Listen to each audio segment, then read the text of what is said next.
लिखा है पाप को हल्के में मत लो। इंग्लिश रख रहा हूं, डोंट टेक सिन लाइटली।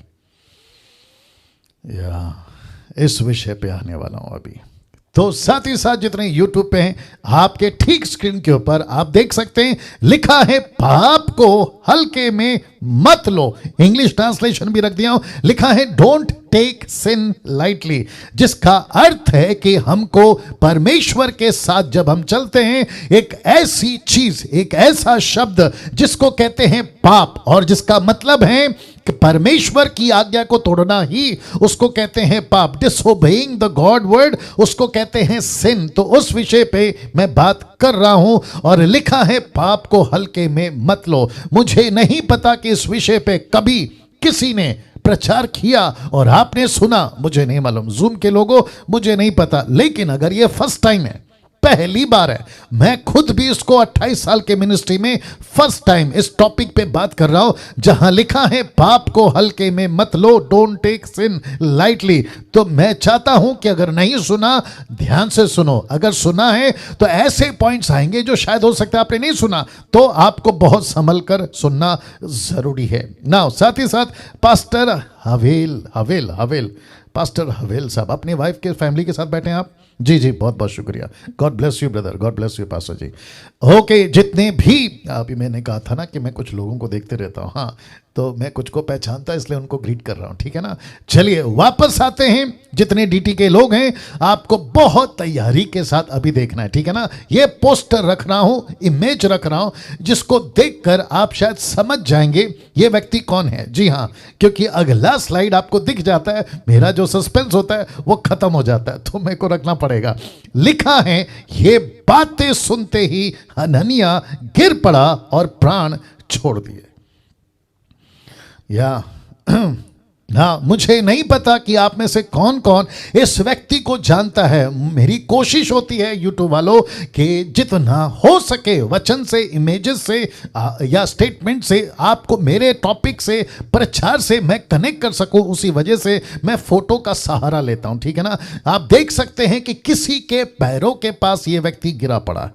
ये किसके पैर हैं? पतरस के। ये नीचे कौन गिरा पड़ा है? एक व्यक्ति जिसका नाम है हनन्याह। नाउ पास्टर डैनियल, आपने अभी कहा पाप को हल्के में मत लो, डोंट टेक सिन लाइटली, फिर इसका कनेक्शन हनन्याह से क्यों है? अब सभी जानते हैं कि इस पुस्तक जिसको कहते हैं प्रेरितों की पुस्तक, इसके पुस्तक के 5वें अध्याय में एक ऐसी घटना घट जाती है जिसका जिक्र मैं अभी रखूंगा। वो तो सही बात है, लेकिन आपके जहन में, आपके दिमाग में एक पिक्चर या इमेजिन क्रिएट करिए, कल्पना करिए कि पृथ्वी पर पवित्र आत्मा को आए कुछ दिन, कुछ महीने, वो भी ज्यादा बोल दिया, ये घटना को घटने के कुछ ही दिन पहले पवित्र आत्मा नीचे आ चुका था।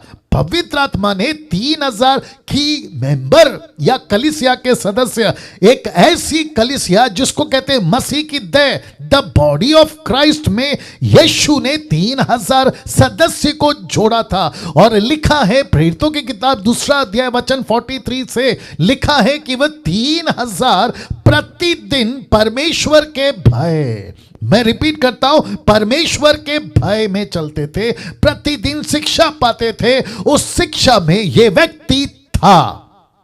मैं रिपीट करता हूं, उस 3000 के बैच में यह हनन्याह था। यह पहली कलीसिया का मेंबर था। यह वो व्यक्ति था जिसका यीशु मसीह में बपतिस्मा हो चुका है, उद्धार भी हो चुका है, इसका जीवन बदल चुका है, यह यीशु में आ चुका था। और साथ ही साथ बताता चलो कि यह व्यक्ति अकेला व्यक्ति विश्वासी नहीं था, इसकी पत्नी भी विश्वासी थी, जिसका जिक्र मैं अभी करूंगा।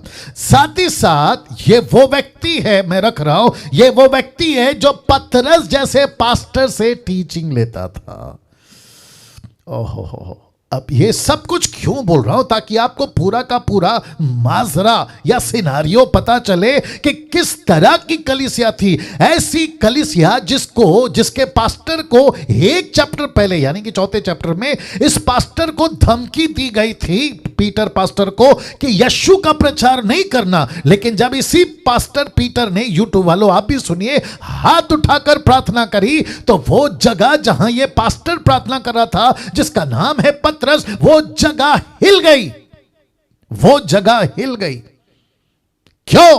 क्योंकि यीशु ने कहा ये जगह को मैंने इसलिए हिलाया ताकि मैं सबको बता सकूं कि इस पास्टर पीटर के साथ में मैं खड़ा हूं। वाह, यहां ताली बजनी चाहिए थी।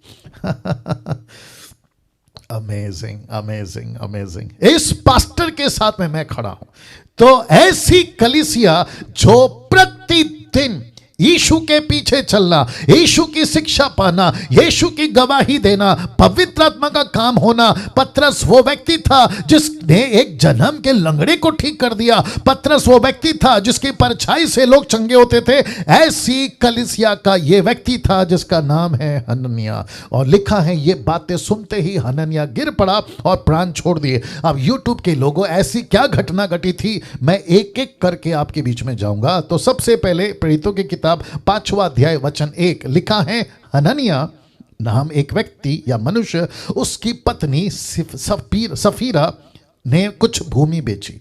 रिपीट करता हूं कि हनन्याह नाम एक मनुष्य, उसकी पत्नी सफीरा ने कुछ जमीन बेची या भूमि बेची। वचन 2, उसके दाम या पैसे में से कुछ रख छोड़ा, मतलब अपने लिए रख लिया। यह बात, उसके दाम में से कुछ रख छोड़ा, यह बात उसकी पत्नी भी जानती थी। उसका एक भाग, इसका मतलब है कि 2 भाग किए होंगे, तो उसका एक भाग लाकर प्रेरितों के पांव के आगे रख दिया। इसलिए लिखा है कि पतरस के पांव के पास गिरा पड़ा है। तो लिखा है कि इस व्यक्ति ने अपनी प्रॉपर्टी बेची और बेचकर क्या किया, इसने जो है एक भाग, 2 किए थे, एक भाग, इसको कहते हैं 2 पार्ट था, तो एक पार्ट, 2 पोर्शंस, फिर एक पोर्शन लाकर चेलों के पैरों में, यानी कि पतरस के पैरों पे लाके रख दिया। बहुत ध्यान से सुनिएगा ना। उन दिनों में ऐसा होता था, यूट्यूब के लोगों आप भी ध्यान से सुनिए, कि उन दिनों में ऐसा होता था कि सब के सब मिशन में जुड़े थे, सब के सब परमेश्वर का काम बहुत तेजी से कर रहे थे। और उस वक्त में एक ऐसी चीज की आवश्यकता थी, और वो आवश्यकता थी कि पैसा पैसा पैसा पैसा। वो पैसा जमीन के रूप में आए तो भी स्वीकार है, वो पैसा चांदी सोने के रूप में आए तो भी स्वीकार है, वो पैसा चाहे डॉलर में आए, उन दिनों का सिक्के में आए, चांदी का सिक्का जो आप जानते हैं, ऐसा किसी भी रूप में आए, उनको जरूरत थी। क्यों? क्योंकि परमेश्वर का काम, यीशु की गवाही यरूशलेम, यहूदिया, समरिया, पृथ्वी के छोर तक फैलना था। इस टास्क, इस मिशन में ये सब जुड़े थे। I hope you got the point. Okay now, जिसके चलते एक ऐसी बात होती थी कि अपनी प्रॉपर्टी बेचो और प्रेरितों के पांव पे रखो, अपने पैसे लाओ और प्रेरितों के पांव पे रखो। तो हनन्याह को भी पता चला कि मुझे भी अपनी प्रॉपर्टी बेचनी है, लेकिन दिक्कत ये हो गई कि इसकी प्रॉपर्टी कुछ ज्यादा पैसों में बिक गई। तो इसने क्या कहा, इसने और इसकी पत्नी ने, कि उसका 2 हिस्सा करते हैं, एक हिस्सा हम चर्च को देंगे और दूसरा हिस्सा हम खुद के लिए रखेंगे। ऐसा सोचना, ऐसा निर्णय लेना पाप नहीं है, ऐसा करना पाप नहीं है। लेकिन पाप कब हुआ और जिसको इन्होंने हल्के में लिया, मैं आपको उसको कनेक्ट करूंगा। नाउ इसके पहले एक व्यक्ति जिसका नाम है बरनबा, इसका नाम है बरनबा। ठीक एक चैप्टर पहले, अध्याय 4 वचन 36, एक्ट चैप्टर 4 वर्स 36 में लिखा है, यूसुफ नाम कुप्रुस का एक लेवी था जिसका नाम प्रेरितों ने बरनबा अर्थात शांति का पुरुष रखा या पुत्र रखा था। इसका नाम था यूसुफ, जो कि लिखा है, आप देख सकते हैं 37 क्या कहता है, देखिए। उसकी कुछ भूमि थी जिसे उसने बेचा और दाम के रुपए लाकर प्रेरितों के पांव पे रख दिया। तो इसकी नकल या ऐसा ही हूबहू आप देख सकते हैं, ठीक उसके बगल में हनन्याह ने भी वही किया। लिखा है वचन 2 में कि उसके दाम से कुछ रुपए रख छोड़ा, यह बात उसकी पत्नी जानती थी। उसका एक भाग प्रेरितों के पांव के आगे रख दिया। तो आप देख सकते हैं कि बरनब्बा ने भी पैसे लाए, प्रेरितों के पांव पे रखा, फिर ठीक उसके बगल में हनन्याह ने भी पैसे लाए और प्रेरितों के पांव के पास रखा। अब गलती कहां है और गलती क्या है और कैसे पकड़ा जाए कि गलती क्या है? क्योंकि बरनब्बा गलती में पकड़ा नहीं गया। क्यों? क्योंकि बरनब्बा ने ईमानदारी से पैसे लाए और पतरस के पांव के पास रखे। लेकिन जब हनन्याह ने भी वही कॉपी, वही कट टू कट या फिर वही सिमिलरली करने की कोशिश करी, लेकिन वो गलती पकड़ी गई। अब ये पिक्चर देख लो, ये है पतरस और जो नीचे गिर रहा है वो है हनन्याह। लेकिन पतरस ने, आप देख सकते हैं लिखा है, लेकिन पतरस ने हनन्याह को पकड़ा। वाह, बिल्कुल कनेक्ट रहिएगा, रिक्वेस्ट करता हूं बिल्कुल कनेक्ट रहिएगा। लिखा है लेकिन पतरस ने हनन्याह को पकड़ा। और साथ ही साथ आप यह भी देख लो, किसने कहा था पतरस को कि हनन्याह गलत है? मैं इसके ऊपर बात करूंगा अभी।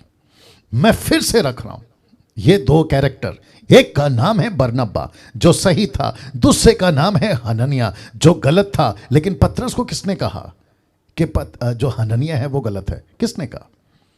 क्योंकि ऐसा कोई खबर, ऐसी कोई मशीन, ऐसी कोई बातें जिसको मुंबई की भाषा में, पुलिस वालों की भाषा में खबर ही कहते हैं, ऐसा कोई पतरस के पास भी नहीं था। तो पतरस को कैसे पता चला कि बरनब्बा सही है और हनन्याह गलत? तो इसका मतलब है, बहुत ध्यान से सुनना, इसका मतलब है जो कि मैं जवाब वचन से भी दूंगा, परमेश्वर का आत्मा, पवित्र आत्मा, परमेश्वर पिता, परमेश्वर पुत्र, ये तीनों के तीनों जिसको कहते हैं त्रिएक परमेश्वर, यूट्यूब के लोगों आप भी सुनिएगा, इस पास्टर पतरस के साथ में था। आमीन। इस पास्टर पतरस के साथ में था। और परमेश्वर उन दिनों में, बहुत ध्यान से सुनेगा, और जब बाइबल का टॉपिक आएगा तो मैं इसके ऊपर तो जोर से बात करूंगा या खुलकर बात करूंगा, लेकिन मैं चाहता हूं कि आप लोग इसको सुनिएगा, ठीक है ना? सुजान, आप क्या कर रही हैं? आप लिख रही हैं, मैं अप्रिशिएट करता हूं, लेकिन आपको सुनना है, ठीक है ना? जी, आपको पीडीएफ फाइल पूरा मिल जाएगा क्योंकि आप लिख रही हैं और मैं बात कर रहा हूं तो ऊपर से जाएगा, क्योंकि हम एक टाइम पे दो काम नहीं कर सकते हैं, ठीक है सिस्टर? रिक्वेस्ट करता हूं। Okay, God bless you. कहाँ था मैं? वापस आना पड़ेगा। जब बाइबल का टॉपिक निकलेगा तब मैं जोर से बात करूंगा, लेकिन अभी आपको खुलकर बात थोड़ा सा बता देता हूं। उन दिनों में ऐसा होता था कि बाइबल नहीं थी, टोटल बाइबल नहीं थी, कुछ हिस्सों में थी, जैसे नबियों की किताबें, भजनों की किताबें, मूसा की किताबें, लेकिन कंप्लीट बाइबल नहीं थी। लेकिन परमेश्वर ने परखने की आत्मा बहुत जोरों से दी थी, परख की आत्मा, चंगाई की आत्मा, दूसरों की भाषा में प्रचार करने की दान, ऐसी बहुत सारी बातें दी थी जिसके चलते परमेश्वर ने कहा, जरा देख लीजिए, फोटो रख रहा हूं, जिसके चलते परमेश्वर ने कहा बरनब्बा सही है, हनन्याह गलत है, और जिसके चलते लिखा है कि हनन्याह को पतरस ने पकड़ लिया। और जैसे ही पकड़ा, वचन 3 को देखिए, जैसे ही पकड़ा, पतरस ने कहा, हनन्याह, शैतान ने तेरे मन में यह बात क्यों डाली? अब जरा शब्द देखे कि तू पवित्र आत्मा से झूठ बोले। वाह! तो इसका मतलब है, अभी से बता देता हूं कि इस व्यक्ति ने जिसका नाम है हनन्याह, इस व्यक्ति ने जिसका नाम है हनन्याह, इसकी गलती यह नहीं थी कि इसने जमीन बेची, इसकी गलती यह नहीं थी कि इसने कुछ पैसे रख लिए, इसकी गलती यह थी कि इसने झूठ बोला। यह देख लीजिए, इसने झूठ बोला। यह झूठ कब बोल सका और कैसी चर्च में झूठ बोल सका?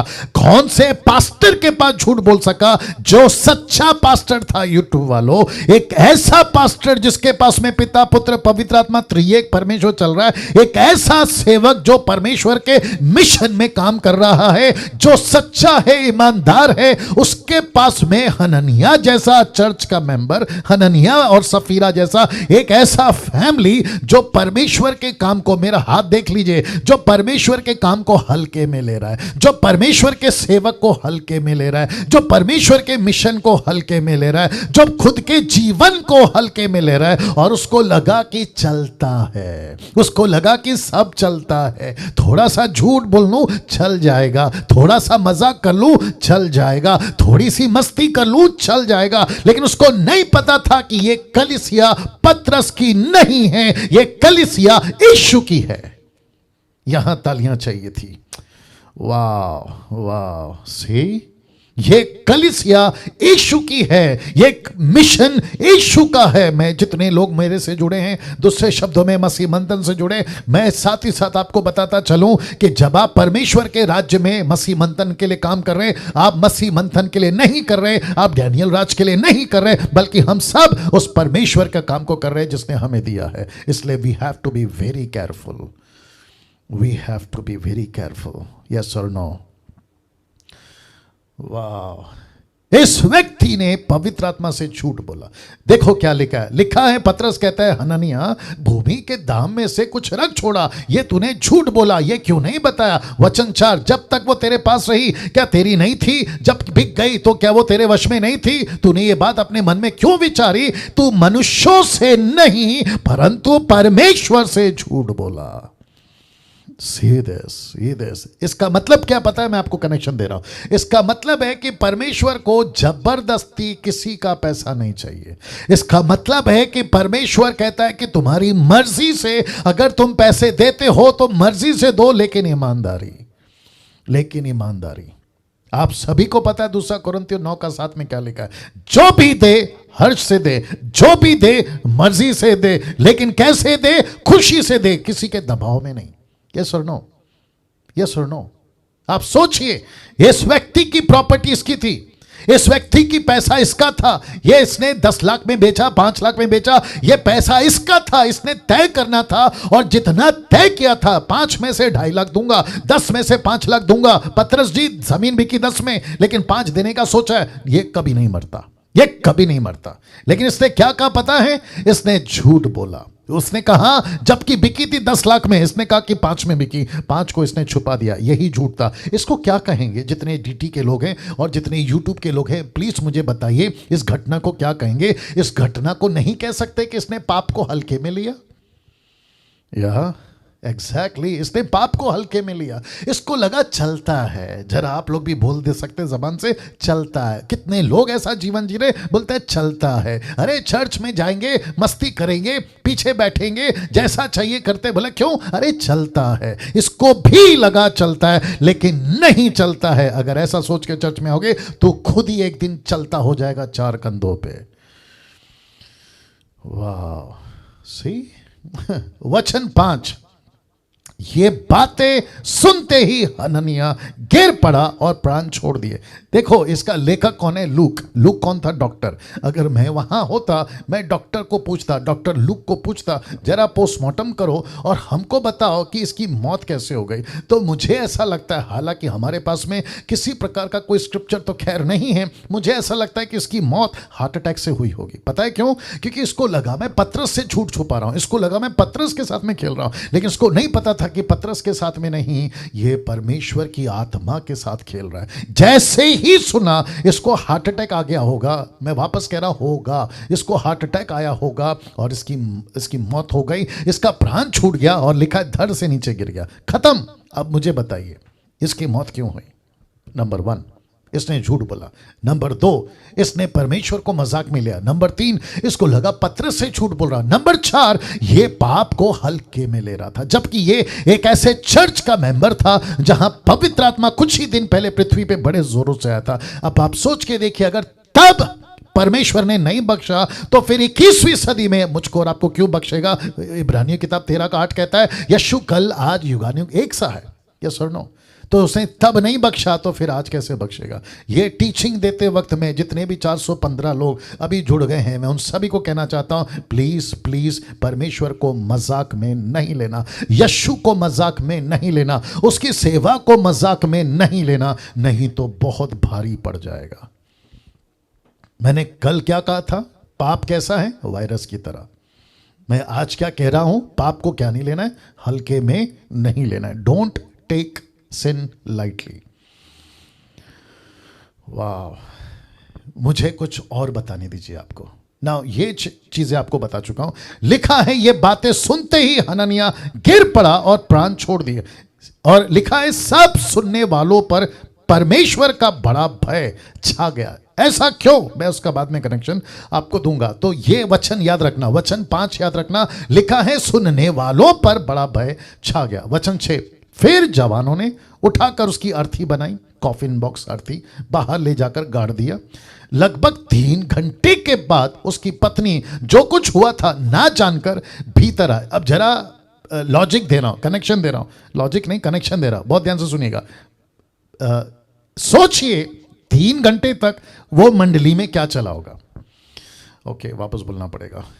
ये लड़के आए, डेड बॉडी को ले गए और लेके जाके गाड़ दिए। तब से लेकर पत्नी के चर्च में आने तक कितने घंटे का समय बताया? 3 घंटा, 3 आवर्स। ये 3 घंटे तक वहां क्या चला होगा, मैं आपको बताता हूं। मैं तो नहीं था, लेकिन कल्पना कर सकते, इमेजिन कर सकते हैं कि 3 घंटा क्या चला होगा। मैं आपको बताता हूं 3 घंटा क्या चला होगा। पतरस ने कहा होगा, अभी देखा क्या घटना घटी? सबने बोला यस। आप झूठ बोलोगे? बोला नहीं। पाप को हल्के में लोगे? बोला नहीं। आपने देखा परमेश्वर ने क्या घटना घटाई यहां पर? बोला हाँ, पता चल गया। ऐसी टीचिंग चल रही होगी, ऐसी चर्चा बात चल रही होगी, अनीता सुनीता से, सुनीता अनीता से, अनिल सुनील से, सुनील अनिल से, ऐसा कुछ चर्चा चल रहा होगा। यार कल तक तो संडे चर्च अच्छा था, 1 हफ्ते पहले संडे चर्च अच्छा था, कल तक की बाइबल स्टडी अच्छी थी, लेकिन अचानक से यार ये आदमी ने क्यों कर दिया? यार ये अचानक से ऐसी घटना घट गई।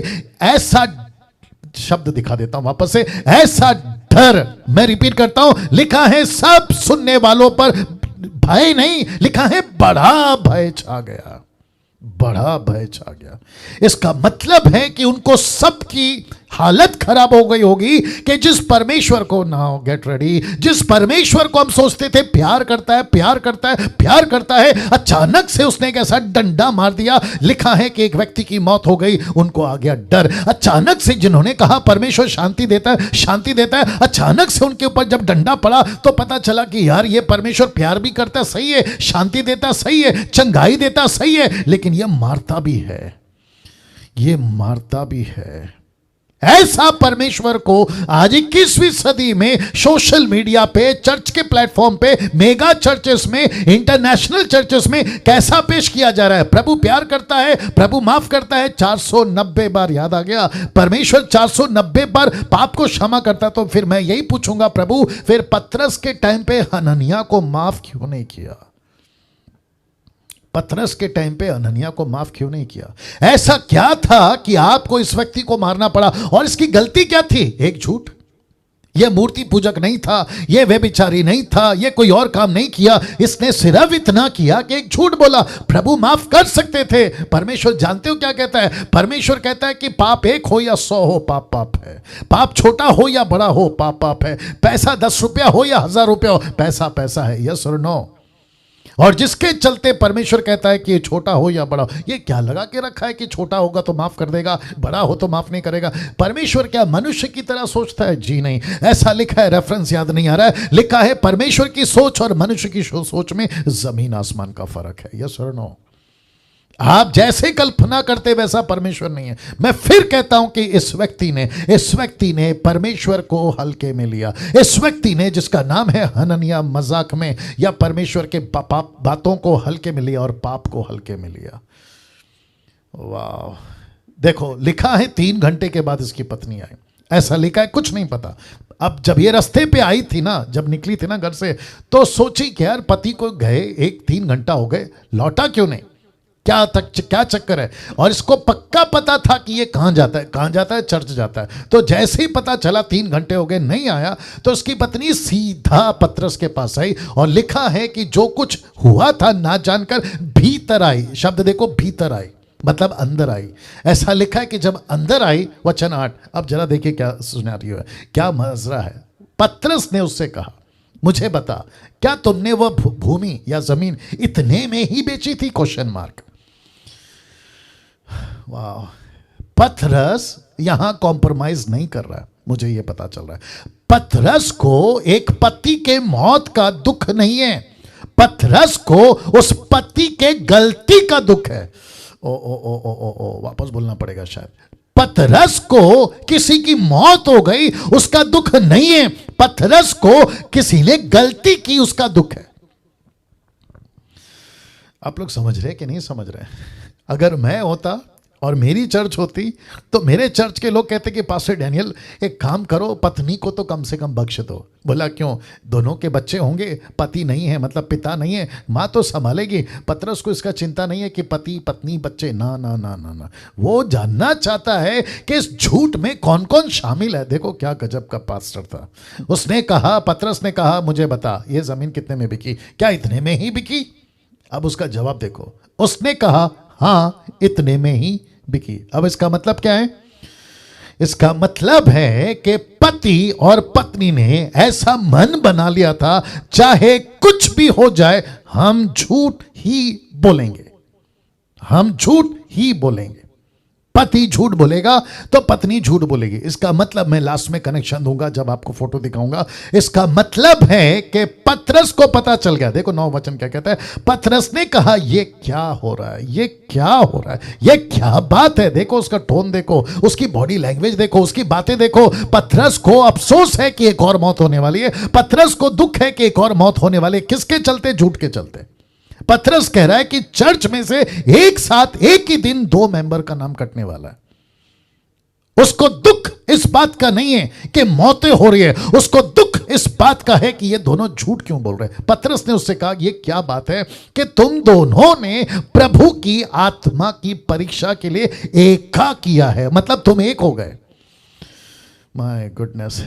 देखो नीचे क्या लिखा है। देख तेरे पति के गाड़ने वाले दरवाजे पर खड़े और तुझे भी बाहर ले जाएंगे। तब वह तुरंत उसके पांव पर गिर पड़ी और लिखा है प्राण छोड़ दिया। मेरा प्रश्न है, बहुत ध्यान से सुनिएगा।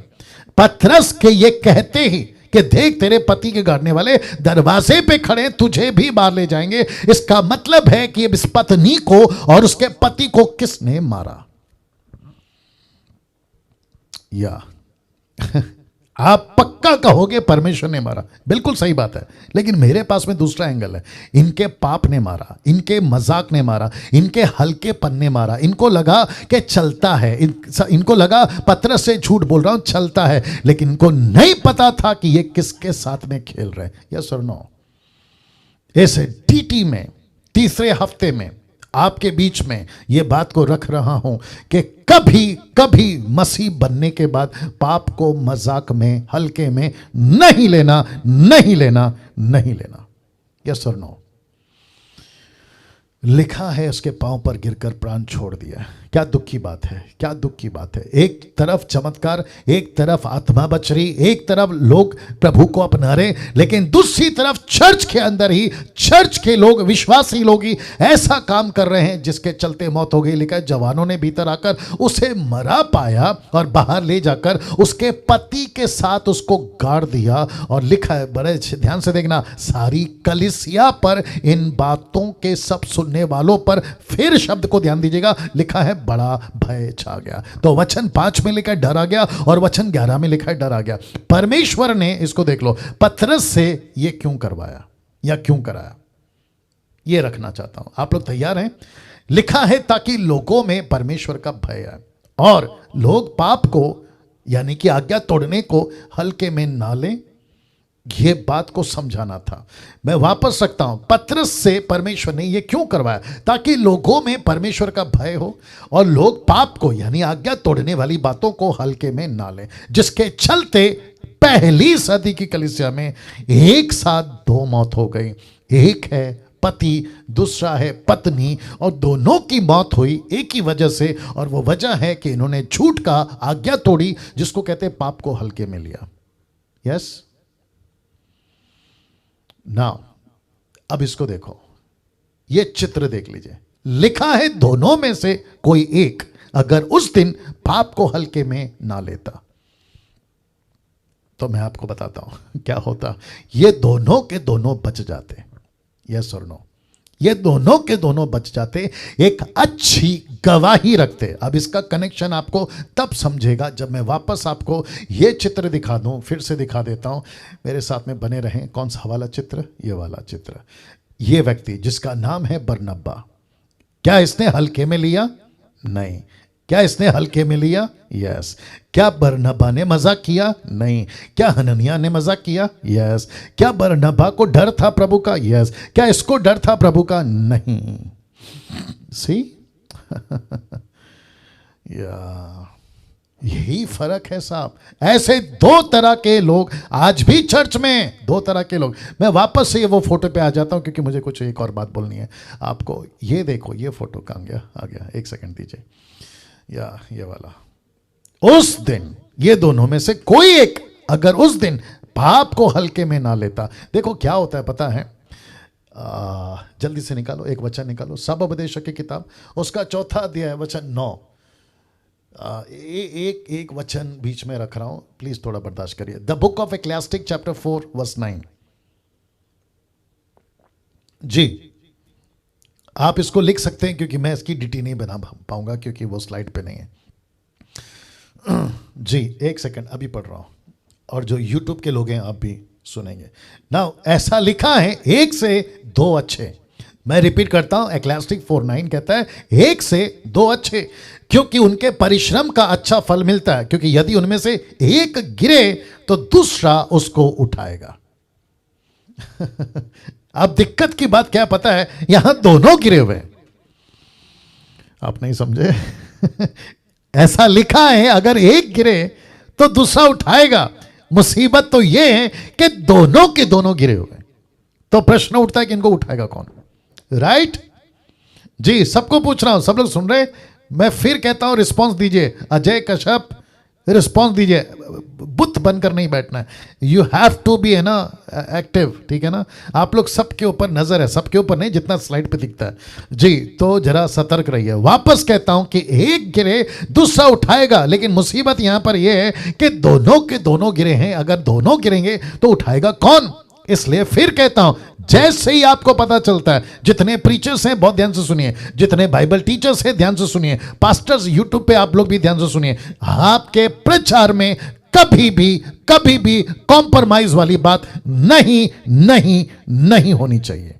जो सही है वो सही है, जो गलत है वो गलत है। क्यों? क्योंकि पक्का पता है एक अगर कमजोर है तो दूसरा उसको उठाएगा, अगर ये कमजोर है तो वो उसको उठाएगा, ये तो पक्की बात है। लेकिन अगर दोनों कमजोर पड़ गए तो कौन उठाएगा?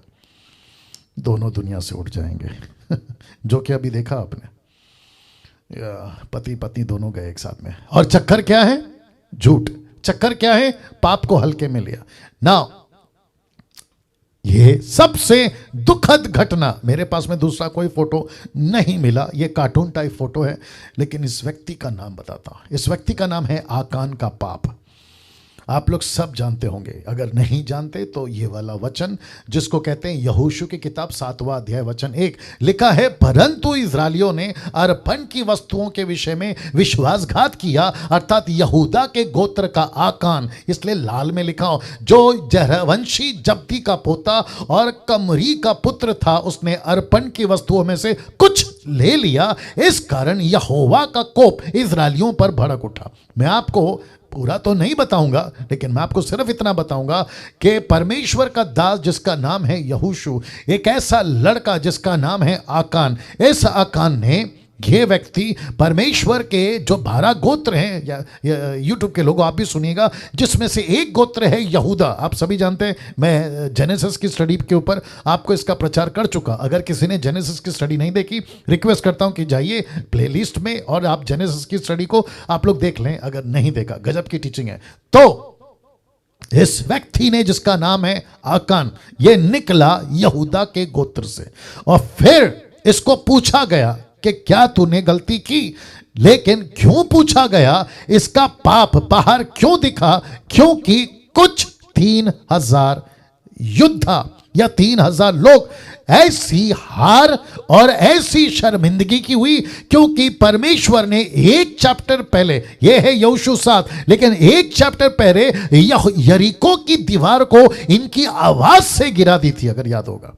यरीको की दीवार, द वॉल ऑफ जेरिको, एक आवाज से जो 7 दिन 7 चक्कर यानी कि टोटल 13 चक्कर इनको लगवा कर वो यरीको की दीवार गिरा। एक बहुत बड़ी विजय का ये लोग हिस्सा रहे, लेकिन 7वें अध्याय के पहले वचन में ये लोग हार गए एक छोटे से देश, जिस देश का नाम है एदेश। एदेश एदेश उससे हार गए ये लोग। तो यहोशू ने पूछा प्रभु से, अगर आप पूरा पढ़ोगे तो पता चलेगा कि प्रभु हम इतने बड़े बड़े युद्ध जीतते चले आए, यरीको की दीवार गिरा दी गई, क्या कहते हैं उसको, दानव जैसे इंसानों को मारते मारते चले आए, लेकिन ये छोटा सा देश जिसमें सिर्फ 3000 सिपाही को भी बेचकर युद्ध जीता जा सकता था, हम उससे क्यों हार गए? तब परमेश्वर कहता है कि आकान का एक नाम व्यक्ति ने पैसे का लालच, कुछ प्रॉपर्टी का लालच, कुछ सोने चांदी का लालच में आकर मुझसे विश्वासघात किया है। आप देख सकते हैं शब्द को, विश्वासघात किया है। और जिसके चलते लिखा है, तब वचन 15 में, जो पुरुष अर्पण की वस्तु रखे हुए पकड़ा जाएगा, वह और जो कुछ उसका हो सब आग में डालकर जला दिया जाएगा, क्योंकि उसने यहोवा की वाचा को तोड़ा और इस्राएल में अनुचित कर्म किया है। और इस व्यक्ति ने, जिसका नाम है आकान, इसने पाप को हल्के में लिया। फोटो देखिए, एक तरफ उसकी चोरी पकड़ी गई और दूसरी तरफ उसकी पत्नी, बच्चे, अंकल, आंटी, चाचा, चाची, प्रॉपर्टी लेने वाले, हिस्सेदार जितने भी हैं, सबको पत्थर से मारकर लिखा है उनको आग में जला दिया गया। मैं बताऊंगा आपको। My goodness, get ready now.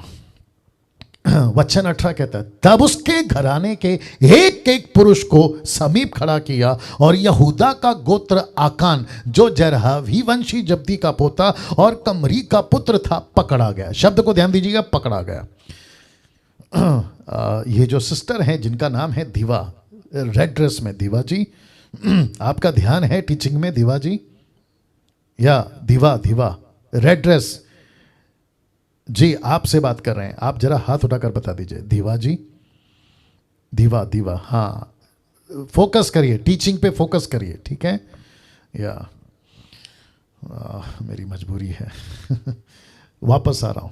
ऐसा लिखा है, आकान पकड़ा गया, और जब पकड़ा गया, वचन 25 लिखा है, तब यहोशू ने उससे कहा, तूने हमें क्यों कष्ट दिया? किसने? तूने। ये तूने कौन है? आकान। क्यों कष्ट दिया? हम युद्ध जीत रहे थे, मिशन पे कामयाब हो रहे थे, आत्मा बच रही थी, कलीसिया की स्थापना हो रही थी। आ रही है ना बात, आत्मिक बातें? ऐसा करते करते हम अच्छा खासा चल रहे थे, लेकिन तेरी एक की गलती के चलते हमको कष्ट हो गया, हम जीतते जीतते हार गए। ऐसा तूने क्यों किया? लिखा है, आज के दिन यहोवा तुझी को कष्ट देगा। तब सब इस्राएलियों ने उसको पत्थरवाह किया, उसको पत्थरवाह किया। अब इसको देखो, उनको आग में डालकर जला दिया, उनके ऊपर पत्थर डाल दिए, और लिखा है उन्होंने उसके ऊपर पत्थरों का बड़ा ढेर लगा दिया जो आज तक बना है। और तब यहोवा का भड़का हुआ कोप शांत हो गया।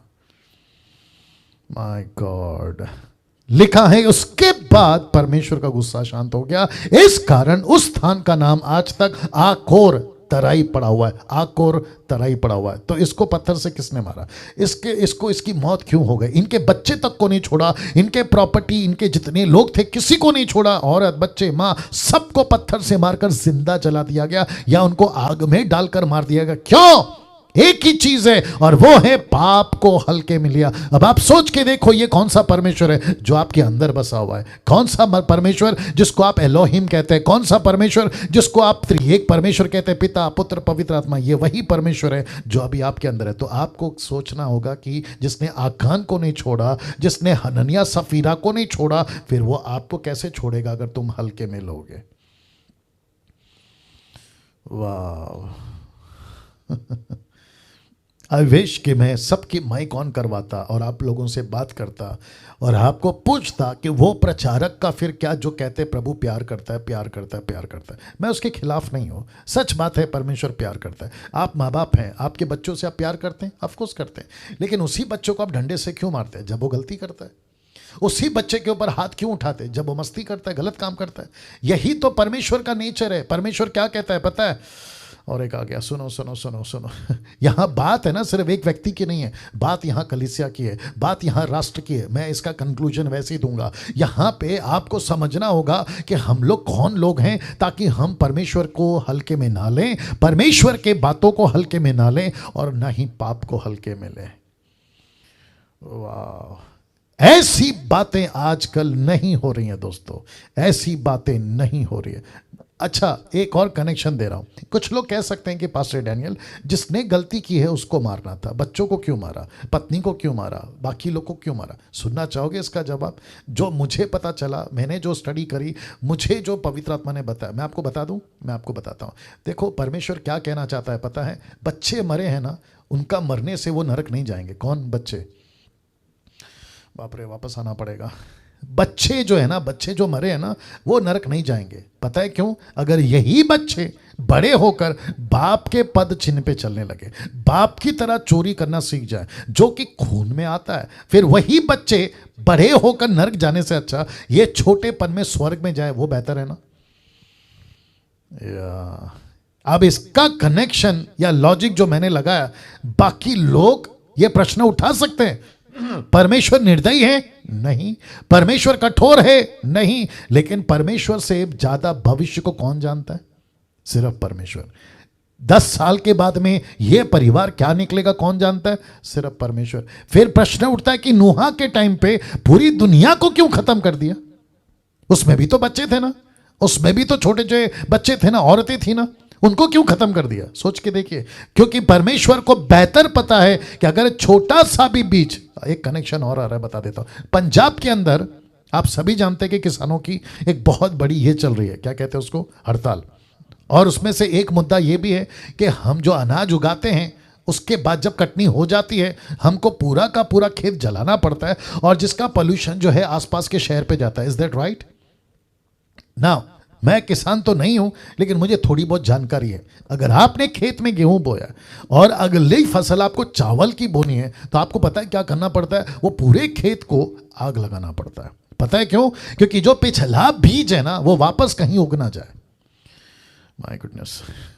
ताकि फ्रेश बीज वापस से आए, जिसका बीज बोया है वही आए, पिछला बीज नहीं। वैसे ही परमेश्वर कहता है, मैं टोटल जड़ समेत चीजों को खत्म करना चाहता हूं। मैं ये कनेक्शन इसलिए बीच में रखा हूं क्योंकि बुद्धिजीवी लोग यूट्यूब पे भी बैठे रहते हैं, जो सवाल करते हैं, मैं समझता हूं कि वक्त से पहले उनको जवाब मिल गया होगा। तो एक ऐसी घटना आकान के साथ घटी, और परमेश्वर का गुस्सा शांत तब हुआ जब वो व्यक्ति पृथ्वी से खत्म हो गया। हनन्याह सफीरा के प्रति भी परमेश्वर का गुस्सा तब खत्म हुआ जब वो पृथ्वी से खत्म हो गया। जब तक मृत्यु नहीं होती, परमेश्वर का गुस्सा शांत नहीं होता। और यही वजह है कि हम सबके गुनाहों की सजा यीशु को दी, और यीशु जब तक नहीं मर गया तब तक पर्दा नहीं फटा। यस और नो? My God. अब ये व्यक्ति को देखो, जिसका फोटो आप देख सकते हैं। यहां टोटल 3 फोटो है। एक तरफ नामान, उसका कोढ़ ठीक हो गया। दूसरी तरफ एलीशा, जो उसके पैसों को इनकार कर रहा है। और तीसरी तरफ गहेजी, उसका नौकर, जिसको कोढ़ लग गया। तो ऊपर लिखा है नामान का कोढ़ गहेजी को। दूसरा राजा 5वां अध्याय 1 से 27। ये टोटल चैप्टर इसी के ऊपर आधारित है। 2 किंग चैप्टर 5 वर्स 1 to 27। अब इसकी घटना क्या है मैं आपको पहले बता देता हूं। आप लोग अगर सब लोग तैयार हैं तो मैं आगे बढ़ूं। ओके नाउ, ये मानव गंग क्या है? आप लोग का फोकस रखो बेटा। हाँ बच्चे लोग, तब तक थोड़ा सा पानी पी लेता हूं जी। थोड़ा हजम करिए, क्योंकि टॉपिक ही बहुत ज्यादा गजब का है जी। सब लोग तैयार हैं? आगे बढ़ सकता हूं? जिसको पानी पीना है पी लो, जिसको थोड़ा रिलैक्स होना है, मतलब बाहर नहीं चले जाना कैमरा छोड़ के, बट आप लोग चलिए बात को आगे रख रहा हूं ना। एक ऐसा व्यक्ति जिसका नाम है एलीशा, उसका जो गुरु था उसका नाम था एलिया। आप सभी जानते हैं कि एलीशा कौन है? जिसने एलिया का double portion of the power मांगा। ऐसी मिनिस्ट्री करते करते ही जब एलीशा आगे बढ़ा तो इसको भी एक नौकर मिला जिसका नाम था गहेजी। तो एलिया का पावर एलीशा को, तो एलीशा का पावर किसको? इस व्यक्ति को जिसका नाम है गहेजी। लेकिन इस व्यक्ति ने, बड़े ध्यान से सुनना, इस व्यक्ति ने अपनी मूर्खता के चलते एक बहुत बड़ा पद, एक बहुत बड़ी मिनिस्ट्री खो दी और हमेशा के लिए कोड़ी बनकर मर गया। और सिर्फ खुद कोड़ी नहीं हुआ, मैं रखूंगा साथ में और कौन कौन कोड़ी हुआ मैं वो भी बताऊंगा। तो सबसे पहले एक सेनापति जिसका नाम है नामान एलीशा के पास आता है, मेरा कोढ़ ठीक कर दो, मैं डॉक्टरों के पास जा जाके थक गया हूं, ये कोढ़ ला इलाज है, लेकिन मुझे किसी ने कहा है आपके पास में परमेश्वर है। क्योंकि नामान अविश्वासी था, ये ईश्वर को नहीं मानता था, मतलब परमेश्वर को नहीं मानता था, ये किसी और देवी देवताओं की आराधना करता था। लेकिन जब एलीशा ने कहा कि तुझे 7 बार डुबकी लगानी है, तेरा कोढ़ चला जाएगा, आप देख सकते हैं कि इसका टोटल कोढ़ चला गया। और ये इतना खुश हो गया कि कई लोगों के साथ में आकर इसने बहुत सारी ऑफरिंग, मैं रिपीट करता हूं, बहुत सारी ऑफरिंग, सोना चांदी पैसा सब कुछ लाकर किसको दिया, इस एलीशा के पास में। लेकिन एलीशा ने इसको साफ मना कर दिया। और मुझे नहीं पता इसके पीछे मना करने का कारण, शायद यह भी हो सकता है क्योंकि इसकी प्रॉपर्टी, इसका पैसा शायद देवी देवताओं का था या उसके साथ कोई कनेक्शन होगा, इसके चलते इसने मना किया। इसने कहा मैं नहीं लूंगा। लेकिन इसका नौकर इस सेनापति के पीछे भागता है और झूठ कहता है, वापस झूठ आ गया। देखो अभी तक कौन सा चल रहा है, झूठ झूठ झूठ, ठीक है ना। ये भागता है किसके पीछे, सेनापति नामान के पीछे। नामान पूछता है, उसने कहा क्या हाल, सब ठीक है, सब कुशल है। कौन कहता है, गेहजी कहता है सब ठीक है, परंतु, ये शब्द देखो, परंतु मेरे स्वामी ने, किसने, एलीशा ने, मुझे यह कहने को भेजा है कि एफ्राइम के पहाड़ी देश से भविष्यवक्ताओं के चेलों में से 2 जन मेरे यहां अभी आए हैं। मतलब आप निकले कि वो आ गए। झूठ है, झूठ है, ये झूठ है। इसलिए या उनके लिए 1 किक्कर चांदी और 2 जोड़े वस्त्र दे। अब इसको देखो, जैसे ही उसने पैसे लिए और सब कुछ लेकर वह भीतर जाकर किसके सामने, अपने स्वामी के सामने खड़ा हुआ। एलीशा ने उससे पूछा, हे गेहजी तू कहां से आता है। अब दूसरा झूठ, उसने कहा तेरा दास तो कहीं नहीं गया था। माय गुडनेस, तेरा दास कहीं नहीं गया था। अब आप सोचिए एलीशा कौन है, जानना चाहते हैं, मैं थोड़ा सा बता देता हूं। एलीशा वो है जो दुश्मन के किचन में क्या चल रहा है, परमेश्वर इसको खुले पर्दे में बता देता है। इसके बेडरूम में क्या चल रहा है, एलीशा को परमेश्वर बिल्कुल साफ बता देता है। जैसे आप लोग वीडियो में कोई प्रोग्राम देखते हैं या मुझे देख रहे हैं, ऐसा व्यक्ति जिसका नाम है एलीशा, एक ऐसा प्रॉफिट जिसको सब कुछ प्रभु ऐसे दिखा देता है, ऐसे दिखा देता है। और जिसके चलते ये नौकर जिसका नाम है गेहजी, इसको पैसे का नशा, पैसे का अंधापन, लालच का अंधापन इतना था कि ये अपने स्वामी को तो नहीं पहचाना, ये तो गलत है, लेकिन ये खुद परमेश्वर तक को भूल बैठा या परमेश्वर तक को नहीं समझ पाया। लिखा है मैं कहीं नहीं गया था स्वामी, मैं तो यहीं पे था, मैं तो यहीं पर रह रहा था, मैं कहां गया। अब जरा वचन देखिए, वचन 26 लिखा है, क्या यह समय चांदी व वस्त्र या जलपाई व दाकरस की बारियां, भेड़ बकरियां, गाय बैल, दास दासी लेने का है। क्योंकि परमेश्वर के दास ने कहा कि गेहजी तू जब से निकला है क्या क्या किया, सेनापति को क्या कहा, कहां पैसे छुपाए, एक एक चीज मैं तेरे को बता दूंगा। तब जाकर ये कहता है क्या ये वक्त, बहुत ध्यान से सुनिए, क्या ये वक्त पैसे कमाने का है, क्या ये वक्त, यूट्यूब के लोगों ध्यान से सुनो, क्या ये वक्त चर्च के लोगों को झूठ बोलकर दशमांश के नाम पे, दान के नाम पे, प्रेयर सीड, प्रार्थना का बीज के नाम पे पैसे कमाने का है? तो सीधी जवाब है नो नो नो। आप भोले भाले लोगों को जो चर्च में आते हैं, मुझे नहीं समझ में आ रहा है कि ये मानव क्या कर रहा है, ये मानव क्या कर रहे हैं लोग। आप लोग ध्यान से सुन रहे हैं बच्चे लोग, या नीता जी इनको फॉलो करो, मानव को फॉलो करो और उनसे बाद में बात करो कि ये लोग क्या कर रहे हैं। ये टीचिंग सुन रहे हैं, हंस रहे हैं, मजाक कर रहे हैं, मुझे नहीं समझ में आ रहा है। तो उनको रिक्वेस्ट करता हूँ कि आप लोग ठीक से सुने, अन्यथा फिर आप लोगों को कल से मना किया जाएगा। सो बी सीरियस, ओके। टॉपिक बहुत अलग है, ओके। मानव, वापस कह रहा हूँ, जरा हाथ दिखाओ मानव, या मानव, ये लड़का, या हाँ please please, white T shirt, ध्यान से सुनो बच्चे लोग, ठीक है ना। वाह, वापस आना होगा, वापस आना होगा, एलीशा कहता है, क्या यह समय चांदी कमाने का, क्या यह समय वस्त्र कमाने का, क्या यह समय जलपाई का, दाखरस की बारियां, भेड़ बकरियां, गाय बैल, दास दासी लेने का है? तो सीधा जवाब है नो नो नो। यह वक्त, बहुत ध्यान से सुना मसीह मंथन के लोगों, यह वक्त है यीशु की सेवा करने का, यह वक्त है आत्मा बचाने का, यह वक्त है परमेश्वर के पीछे चलने का, ना कि चोरी करना, ना कि झूठ बोलना, ना कि किसी प्रकार के लालच में फंसकर अपना बुलाहट को खोना। वाह, मुझे दुख, जीसस क्राइस्ट, कैसे बोलूं, ध्यान से सुनो, मुझे दुख उस दिन इस बात का नहीं होगा कि लाखों की तादाद में मूर्ति पूजक नरक जा रहे, लाखों की तादाद में व्यभिचारी नरक जा रहे, लाखों की तादाद में शराबी, नशा, ड्रग्स करने वाले नरक जा रहे। मुझे सबसे ज्यादा दुख इस बात का होगा, जरा देख लीजिएगा मेरे हाथ में क्या रख रहा हूं मैं, मुझे सबसे ज्यादा दुख इस बात का होगा कि जो बाइबल को रख के नरक जाएंगे। मुझे दुख इस बात का होगा, ऐसे लोगों का दुख होगा जो परमेश्वर के वचन का प्रचार करते हैं। ऐसे लोगों का दुख होगा जो बिशप कहते हैं खुद को, अपोस्टल, प्रॉफिट, रेवरेंड, ऐसे वैसे, डॉक्टर, न जाने क्या क्या कहते हैं। ऐसे लोगों की तादाद अगर नरक जारी होगी, मुझे दुख होगा। जानते हो एलीशा को गुस्सा कितना आया? इसका गुस्सा देखो वचन 27 में, इस कारण से नामान का कोढ़ तुझे और तेरे वंश को सदा लगा रहेगा।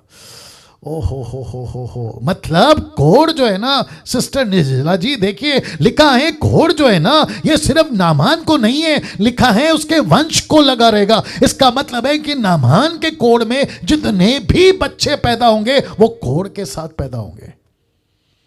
तब वह हिंसा श्वेत कोढ़ी होकर उसके सामने से चला गया। अब आप बताइए, क्या ये पाप जो नामान ने किया, ऐसा पाप जो आकान ने किया, ऐसा पाप जो हनन्याह सफीरा ने किया, क्या इन तीनों को जो सजा मिली है, इसके पीछे क्या चीज है? एक ही चीज, पाप को हल्के में लिया, पाप को हल्के में लिया। यस और नो? अब आप सोच के देखिए, कौन सा परमेश्वर है? कहते हैं प्रभु दयालु है, ऑफ कोर्स, लेकिन क्या सस्ता बना दिया? नहीं, परमेश्वर प्यार करता है, क्या सस्ता बना दिया? परमेश्वर माफ करता है, क्या सस्ता बना दिया? लेकिन वो परमेश्वर भी, इसका दो रूप है, एक सिक्के का दो पहलू होता है ना, हेड एंड टेल। वैसे ही परमेश्वर प्यार भी करता है, लेकिन जब उसको गुस्सा आता है इस तरीके से नाश करता है। आप लोग कहोगे कि नहीं डैनियल भाई, आप गलत बाइबल का प्रचार कर रहे हैं, हम तो अनुग्रह के युग में, तो फिर हनन्याह सफीरा कौन से युग में थे? क्या बात करते हो यार।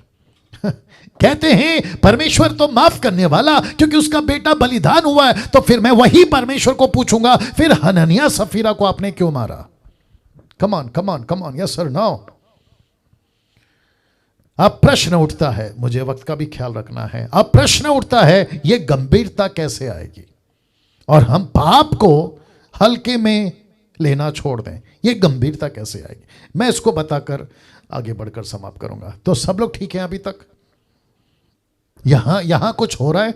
मतलब आपके अंदर एक ऐसी बात आनी चाहिए कि यार डैनियल भाई, बात तो सही है, हम परमेश्वर को हल्के में नहीं ले सकते, पाप को हल्के में नहीं ले सकते, परमेश्वर के साथ में मजाक मस्ती नहीं कर सकते, लालच में आकर परमेश्वर के साथ धोखा नहीं कर सकते, राइट ना? इसको देखिए, भजन संहिता, मैं आपको बता रहा हूं कि ये गंभीरता का जीवन कैसे जी सकते हैं और पाप को हल्के में लेना कैसे छोड़ सकते हैं। तो भजन संहिता 19:11, हम माफ करें 119 का 11, मैंने तेरे वचन को अपने हृदय में रख छोड़ा है कि तेरे विरुद्ध पाप ना करो। और इसी का पैरेलल, मतलब बिल्कुल हूबहू, पौलुस भी अपनी कलीसिया को कहता है कि मसीह के वचन को अपने हृदय में अधिकाई से बसने दो। ये दोनों का कनेक्शन पाप से है, मैं आपको अभी बता देता हूं। तो आप लोग तैयार हैं? ये इसको ले लीजिए, थोड़ा हैवी है लेकिन मजा आएगा, ठीक है ना?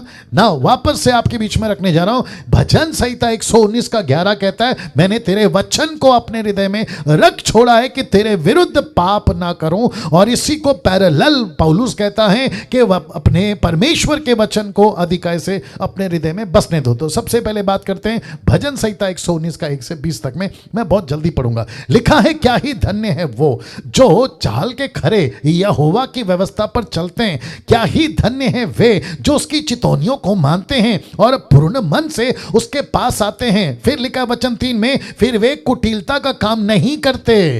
मैं रिपीट करता हूं, वे कुटिलता का काम नहीं करते, वे उसके मार्गों पर चलते हैं। तूने अपने उपदेश इसलिए दिए हैं कि वे यत्न से माने जाएं। बहुत ध्यान से सुनिए, भला होता कि तेरी विधियों के मानने के लिए मेरी चाल चलन दृढ़ हो जाए। वचन 6 कहता है, तब मैंने तेरी सब आज्ञाओं की ओर चित्त लगाए रहूंगा और मेरी आशा ना टूटेगी। वचन 7, जब मैं तेरे धर्मीय नियमों को सीखूंगा तब तेरा धन्यवाद सीधे मन से करूंगा। वचन 8, मैं तेरी विधियों को मानूंगा, मुझे पूरी रीति से ना तज, मतलब मुझे मत छोड़। वचन 9, जवान अपने चाल को किस उपाय से शुद्ध रखे, तेरे वचन के अनुसार सावधान रहने से।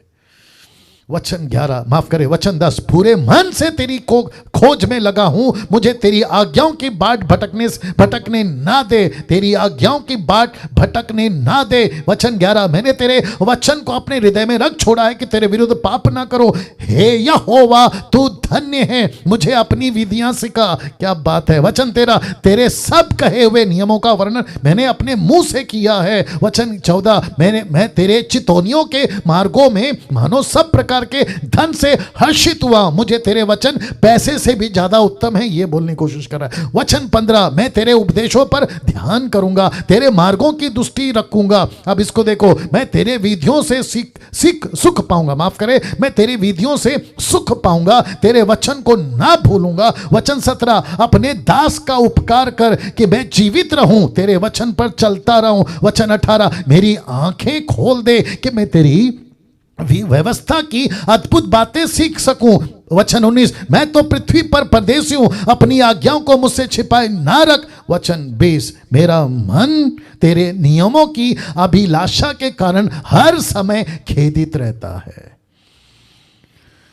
वाह, सी ये है भजन संहिता लिखने वाला 119, कहता है तेरा वचन मुझे पाप से बचाता है। अभी इसी का पैरेलल कुलिस्सियों 3 का 1 से 12 देखो, बिल्कुल सिमिलर है, मतलब बिल्कुल मिलता जुलता है। लिखा है, सो जब तुम मसीह के साथ जिलाए गए तो स्वर्गीय वस्तुओं की खोज में रहो, जहां मसीह वर्तमान है, परमेश्वर के दाहिनी ओर बैठा है, पृथ्वी पर की नहीं परंतु स्वर्गीय वस्तु पर ध्यान लगाओ, पृथ्वी के सोने चांदी पे नहीं परंतु यीशु पर ध्यान लगाओ। वचन 3 कहता है, क्योंकि तुम तो मर गए, तुम्हारा जीवन मसीह के साथ परमेश्वर में छिपा है। वचन 4, जब मसीह जो हमारा जीवन है प्रकट होगा, तब कहता है तब तुम भी उसके साथ महिमा सहित प्रकट किए जाओगे। वचन 5, इसीलिए अपने उन अंगों को मार डालो जो पृथ्वी पर हैं, अर्थात व्यभिचार, अशुद्धता, दुष्कामना, बुरी लालसा, लोभ, जो मूर्ति पूजा के बराबर है। वचन 6, इन्हीं के कारण परमेश्वर का कोप, देख लो, इन्हीं के कारण परमेश्वर का कोप आज्ञा ना मानने वालों पर पड़ता है। हनन्याह पर पड़ा, सफीरा पर पड़ा, गहेजी पे पड़ा, खान पर पड़ा और अब कलीसिया पे पड़ सकता है। लिखा है, जो आज्ञा नहीं मानते उन पर पड़ेगा। क्यों? क्योंकि वो मूर्ति पूजक बन गए। कैसे? पाप को हल्के में लिया। वचन 7, तुम भी जब इन बुराइयों में जीवन बिताते थे तो इन्हीं के अनुसार चलते थे। वचन 8, पर अब तुम भी इन सबको, अर्थात क्रोध, रोष, भैरभाव, निंदा, मुंह से गालियां बकना, ये सब बातें छोड़ दो। एक दूसरे से झूठ मत बोलो। ये देखो, एक दूसरे से झूठ मत बोलो, क्योंकि तुमने पुराने मनुष्यत्व को उसके कामों समेत उतार डाला है। वचन 10, नए मनुष्यत्व को पहन लिया है, जो अपने सृजनहार के स्वरूप के अनुसार ज्ञान प्राप्त करने के लिए नया बनता जाता है, माफ करें। वचन 11, उसमें ना तो यूनानी रहा, ना यहूदी, ना खतना रहित, ना जंगली, ना सकूती, ना दास, ना स्वतंत्र, केवल मसीह सब कुछ और सब में है। और वचन 12 क्या कहता है? देखो, इसलिए परमेश्वर के चुने वो किनाए जो पवित्र और प्रिय है। कौन? परमेश्वर। बड़ी करुणा, भलाई और दीनता, नम्रता सहित, लिखा है, सहनशीलता धारण करो। इसका मतलब क्या है? कैसे बच सकते पाप से? कैसे बच सकते? पाप को हम हल्के में नहीं ले सकते। क्यों? एक ही रास्ता है, परमेश्वर के वचन में बने रहो, परमेश्वर की शिक्षा में बने रहो। मैं आप सभी के लिए ताली बजाना चाहूंगा जो अभी मुझे देख रहे हैं। आपने वही किया है, आप लोग वचन में बने हुए हैं।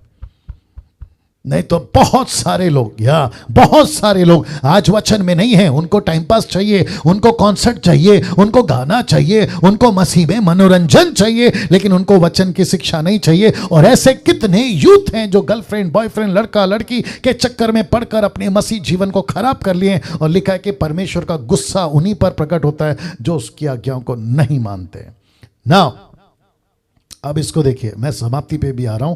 इसको देखिए वचन 6:6, the book of Roman chapter 6:6 लिखा है, क्योंकि हम जानते हैं कि हमारा पुराना मनुष्यत्व उसके साथ क्रूस पर चढ़ाया गया है, ताकि पाप का शरीर व्यर्थ हो जाए, ताकि हम आगे को पाप के दासत्व में ना रहें। इसका मतलब क्या है? इसका मतलब है कि जब आपको पता चल गया आप यीशु में हैं, तो आपको अपने शरीर को यीशु ने जैसे क्रूस पे चढ़ाया, वैसे आपको आपके शरीर को चढ़ाना है, नॉट फिजिकली। इसका मतलब ये नहीं है कि कल सुबह जाकर आप क्रूस उठाएं और 2-3 को लेकर जाएं और कहें कि भाई एक हाथ में खीला मार दे, दूसरे हाथ ना ना ना ना ना, मैं उसकी बात नहीं कर रहा हूं। मैं बात कर रहा हूं आत्मिक। जैसे यीशु ने कहा ना, आंख ठोकर निकालती है तो आंख निकाल दे, हाथ ठोकर निकालता है तो हाथ निकाल दे। याद आया कि नहीं आया? इसका मतलब ये नहीं है कि यीशु ने कहा कि अंधा लंगड़ा लूला बन जा। नो, उसने कहा आत्मिक बातों में जो तुझे बढ़ने को रोकती है उसको निकाल दे। वाह। पहला पत्र 4:1-7 में देखो क्या लिखा है, सो जबकि मसीह ने शरीर में होकर दुख उठाया, तो तुम भी उसकी मनसा को धारण करके हथियार बांध लो, क्योंकि जिसने शरीर में दुख उठाया वो पाप से छूट गया। जिसने शरीर में दुख उठाया वो पाप से छूट गया। मैं वही तो बता रहा हूं, शरीर में दुख उठाओ। पौलुस क्या कहता है? मैं खुद को मारता हूं, खुद को पीटता हूं। याद आया कि नहीं आया? मैं खुद को सजा देता हूं। क्यों? क्योंकि जो मेरे अंदर बातें हैं मैं उसको कूटता हूं, रोकता हूं। इसलिए लिखा है कि जो शरीर में दुख उठाएगा वो पाप से छूट जाएगा। लिखा है दूसरा वचन कहता है, ताकि भविष्य में अपना शेष शारीरिक जीवन मनुष्य की अभिलाषाओं के अनुसार नहीं, वरन परमेश्वर की इच्छा के अनुसार व्यतीत करो। मेरे को यहां पे रुकना पड़ेगा, 1 सेकंड दीजिए, तब तक इसको डाइजेस्ट करिए। वाह, बहुत ध्यान से सुनिएगा। वचन 2 पे थोड़ा फोकस करिए, ताकि भविष्य में आप अपना शेष शारीरिक जीवन मनुष्य की अभिलाषाओं के अनुसार नहीं, वरन परमेश्वर की इच्छा के अनुसार व्यतीत करो। परमेश्वर की इच्छा क्या है? तुम सेवा करो, आमीन। परमेश्वर की इच्छा क्या है? तुम चेले बनाओ, आमीन। परमेश्वर की इच्छा क्या है? तुम उसकी कलीसिया की स्थापना करो। परमेश्वर की इच्छा क्या है? मेरे वचन को लेकर शहर शहर गली गली गांव गांव प्रचार करो। लेकिन जो व्यक्ति, अब ध्यान से सुनना, जो व्यक्ति परमेश्वर की इच्छा पर नहीं चलेगा, मत्ती 7:21 उसके लिए है। बाप रे अब आप समझे? मत्ती 7:21 में क्या लिखा है? वही स्वर्ग जाएगा जो मेरे पिता की इच्छा पे चलता है। तो पिता की इच्छा क्या है? तुम संसारिक जीवन मत जियो, संसारिक इच्छा जीने के बजाय तुम मेरे लिए दुख उठाओ। क्या बात है, क्या बात है। मैं कुछ और बोलना चाहता हूं क्योंकि परमेश्वर का आत्मा बात कर रहा है, ठीक है ना? बहुत ध्यान से सुनिएगा। आपके पास में जितना कुछ है ना, उतना में संतुष्ट रहो। अगर झोपड़ा है ना, तो झोपड़े में संतुष्ट रहो। आपके पास में 2 वक्त की रोटी है ना, उसमें संतुष्ट रहो। आपके पास में 4 कपड़े हैं ना, उसमें संतुष्ट रहो। आपके पास में मोटरसाइकिल गाड़ी बंगला नहीं है ना, तो भी चलेगा। पता है क्यों? जिनके पास में, जो यहाँ जीवन जी रहे ना, वो सब जी के, मुझे नहीं पता अभी क्या होगा ये मेरा स्टेटमेंट सुन के, लेकिन मुझे बोलने दीजिए, ये सब रख के नरक जाने से बेहतर, नरक जाने से बेहतर कुछ नहीं होकर स्वर्ग में जाना बेहतर है। ओहो हो वापस बोल दूं, ये सब रखकर नरक जाने से बेहतर कुछ ना होकर स्वर्ग जाना बेहतर है। क्योंकि मैं अच्छों को जानता हूं। यूट्यूब के लोगों को मिर्ची लगेगी, लेकिन मुझे बोलने दीजिए, मैं अच्छों को जानता हूं, क्योंकि 20 साल मैं ऐसे सेवकों के बीच में उठा बैठा हूं, इनके साथ में काम कर चुका हूं। कुछ लोग मुझे जानते हैं कि मेरा किस तरीके का और किस लेवल का कांटेक्ट इनके साथ में था। इन सबको अच्छे से जानता हूं, बड़े बड़े सेवकों की बात कर रहा हूं। और इसी वजह से मेरा गुस्सा इतना है, क्योंकि मैं एक एक को जानता हूं, ठीक है ना? तो इन सब के पास में अच्छा खासा 2 BHK बंगला, ऑडी, BMW और दुनिया भर की प्रॉपर्टी। मैं गॉस्पेल सिंगर की भी बात कर रहा हूं और अच्छे प्रीचर की भी बात कर रहा हूं, सब कुछ है इनके पास में। लेकिन मैं आपको बताता हूं, उस दिन गुस्सा इसलिए भी आएगा और सेम टाइम दुख भी होगा कि सब कुछ छोड़ा, मूर्ति पूजा, पाप, व्यभिचार, लेकिन नरक जा रहे हैं लालच में, नरक जा रहे हैं पैसे के लालच में, नरक जा रहे हैं झूठ बोलकर हननिया सफीरा की तरह। माय गॉड, क्या दुख की बात है, क्या दुख की बात है। फिर कहता हूं, आपके पास में जो कुछ है संतुष्ट रहो, खुश रहो। बैंक में पैसा नहीं है पास्टर डैनियल, कोई बात नहीं। एटीएम खाली पड़ा है, कोई बात नहीं। राशन का डब्बा खाली पड़ा है, कोई बात नहीं। बच्चों की फीस का पैसा नहीं है, कोई बात नहीं। घर पर कुछ भी नहीं है, कोई बात नहीं। तुम सिर्फ देखो वचन 2 फिर पढ़ रहा हूं, लिखा है भविष्य में अपना शेष शारीरिक जीवन मनुष्य की अभिलाषाओं के अनुसार नहीं वरन परमेश्वर की इच्छा के अनुसार व्यतीत करो। और मुझे पता है कि जब तुम सच्चाई पे चलोगे, परमेश्वर डंके की चोट पे कहता हूं, आपका कौवा आपका रोटी लाएगा। वाह आपका कौवा आपका रोटी लाएगा। वो कौवा कहां से लाएगा ये आपका चिंता नहीं है, ये परमेश्वर का चिंता है। मुझे खत्म करने दीजिए वचन 3, क्योंकि अन्य जातियों की इच्छा के अनुसार काम करने, लुचपन, बुरी अभिलाषाएं, मतवालापन, लीला क्रीड़ा, पियक्कड़, घृणित मूर्ति पूजा में जहां तक हमने पहले समय गवाया वही बहुत हुआ। मतलब जब आप अविश्वासी थे तब तक ठीक था, लेकिन अब नहीं। वचन 4, इसमें वे अचंभा करते हैं कि तुम ऐसे बुरी लालच लुचपन माफ करें बुरी लुचपन में उनका साथ नहीं देते। वे इसलिए तुमको बुरा भला कहते हैं। पहले सिगरेट पीते थे, हाँ पिएंगे। दारू पियोगे, हाँ पिएंगे। लेकिन अभी मसीह बन गए, उनको कहते हैं नहीं भैया अब नहीं पिएंगे। तो वो कहते हैं अरे तू तो पागल हो गया, अरे तू तो ईसाई बन गया, अरे तू तो पादरी बन गया, अरे तू तो बाइबल वाला बन गया। ऐसा बोलकर तुम्हारी बदनामी करते ना, खुश हो जाना। क्यों? क्योंकि यीशु को भी नहीं छोड़ा, आपको भी नहीं छोड़ेंगे। वचन 5, पर वे उसको जो जीवित हो और मरे हुओं का न्याय करने को तैयार है लेखा देंगे। कौन? ये संसारिक लोग। तो जजमेंट किसके हाथ में? यीशु के हाथ में है। आप देखिए वचन 6, क्योंकि मरे हुओं को भी सुसमाचार इसीलिए सुनाया गया। पहला पत्र 3 का 19। यीशु नरक में 3 रात 3 दिन क्या कर रहे थे? लिखा है वचन 6 में, मरे हुओं को सुसमाचार सुनाया गया। किसी ने बीच में पूछा था कि यीशु 3 रात 3 दिन कहां थे? ये देखो वचन 6 कहता है कि वो मरे हुओं को सुसमाचार सुना रहा था। ये देखो जवाब मिल गया आपको कि शरीर में तो मनुष्य के अनुसार उनका न्याय हो, पर आत्मा में वे परमेश्वर के अनुसार जीवित रहें। वचन 7, सब बातों का अंत तुरंत होने वाला है, इसलिए संयमी होकर प्रार्थना के लिए सचेत रहो। अब अंत में एक बात, उसके बाद फिनिश। जब प्रार्थना का टॉपिक आएगा तो मैं बात करूंगा, लेकिन अभी फिनिश। अभी अंत में एक बात बताकर फिनिश कर रहा हूं। लिखा है आपको समझना होगा कि आप कौन हैं। मैं रिपीट करता हूं, आपको समझना होगा आप कौन हैं। जानते हो आप कौन है? मैं रख रहा हूं, आपको पाप से छुड़ाकर उसके राज्य में प्रवेश कराया गया है। ओके ओके ओके ओके वापस आ रहा हूं, बहुत ध्यान से सुनिएगा। आपको सबसे पहले समझना होगा आप कौन है। जिस दिन समझ जाओगे ना, तुम पाप को हल्के में नहीं लोगे। जिस दिन समझ जाओगे ना, तुम परमेश्वर को हल्के में नहीं लोगे। लिखा है आपको पाप से छुड़ाकर उसके राज्य में प्रवेश कराया। कौन सा वचन कहता है? ये देखो, the book of Colossians chapter 1 verse 13 लिखा है, उसी ने हमें अंधकार के वश से छुड़ाकर अपने प्रिय पुत्र के राज्य में प्रवेश कराया। इसका मतलब क्या मालूम है? इस पृथ्वी पर मैं रख देता हूं, आप उसके राज्य के सेवक हैं। आपको हर बात पे गंभीर होना पड़ेगा। क्यों? क्योंकि यूदा 1:23 कहता है, बहुतों को आग में से झपट कर निकालो और बहुतों पर भय के साथ दया करो, वरना उस वस्त्र से भी घृणा करो जो शरीर को कलंकित कर देती है या कलंकित हो जाता है। इसका मतलब क्या है? आप यीशु की जगह पर हैं। लोग आपको यीशु की जगह पर देखते हैं, इसलिए पाप को हल्के में मत लो। आप नहीं समझे अभी भी, आपको यीशु की जगह पे लोग देखते हैं। आपका काम क्या पता है? दूसरों को पाप से निकालना, लेकिन मुसीबत क्या पता है? हम खुद ही पाप में गिर रहे हैं।